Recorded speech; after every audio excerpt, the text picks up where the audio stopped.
Over a lifetime, all of us change to an extraordinary degree.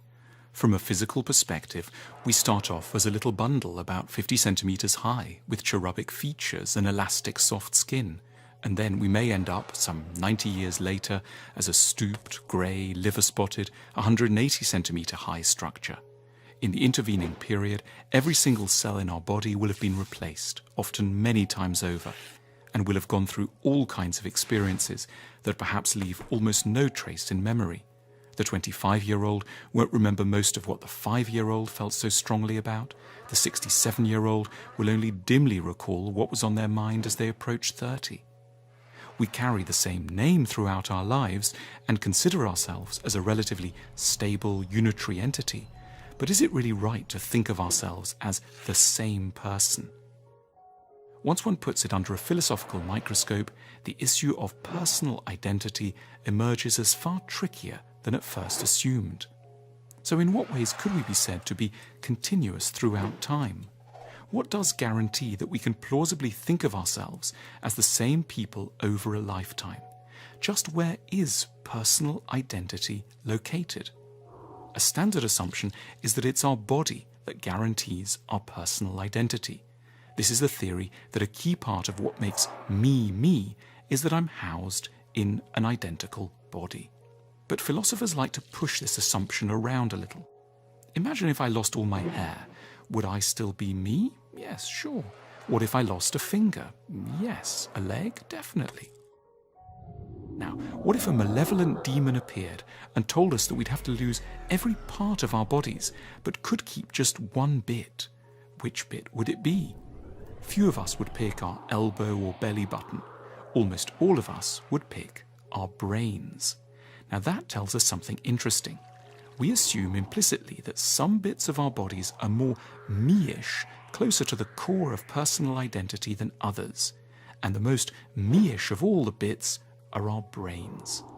Christianity runs a version of this thought experiment. It asks us to think what will happen after our death, and it imagines a separation of the body, ultimately not that significant, and the ongoing survival of a more modest, precious bit that it calls the soul. There's another version of this thought experiment that two lovers can play. In the early throes of love, two people who've gone to bed together might ask, "What do you really like about me?" The wrong answer is to say, "Your fabulous breasts," or "your amazing muscular arms." Breasts and chest don't ultimately feel me-ish enough to be a respectable answer. It seems we want to be loved for something closer to our real self, perhaps our soul or our brain. Now let's push the thought experiment further. What bit of the brain is actually most crucial to being me?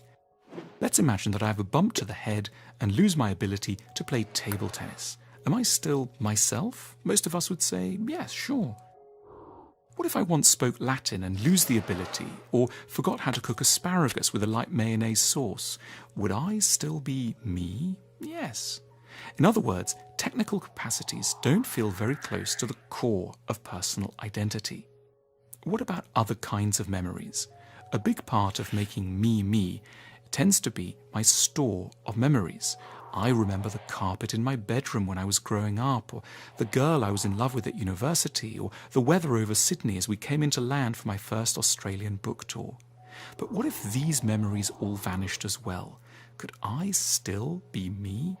One view is possibly, so long as something else remained, and that thing we can call my character. In other words, if my characteristic way of responding to situations, my sense of what is funny, wise, interesting, or important remain the same, I can still, in some fundamental way, claim to be the same person. My memory store of feelings and behaviors might be gone, but I could be assured of continuing to feel and behave in compatible ways in the future. Those around me would need to keep reminding me of stuff that had happened, but they would still recognize me as me. A fascinating idea comes into view. Personal identity seems to consist not in bodily survival. I could be put in somebody else's body or live in a jar and still be me, nor in the survival of memory. I could forget everything and still be me, but in the survival of what we're here going to call character. This is an idea attributed to the English philosopher John Locke, who famously wrote that personal identity is made up of what he called sameness of consciousness. If a demon offered us a choice between remembering everything but feeling and valuing very differently, or feeling and valuing the same sorts of things but remembering nothing, most of us would, Locke suggests, choose the latter. So, if we have to boil personal identity down to its essence, it seems to come down to values, inclinations, and temperament. Let's think of death with all this in mind. The standard view of death is that it's sad because it means the end of our identity.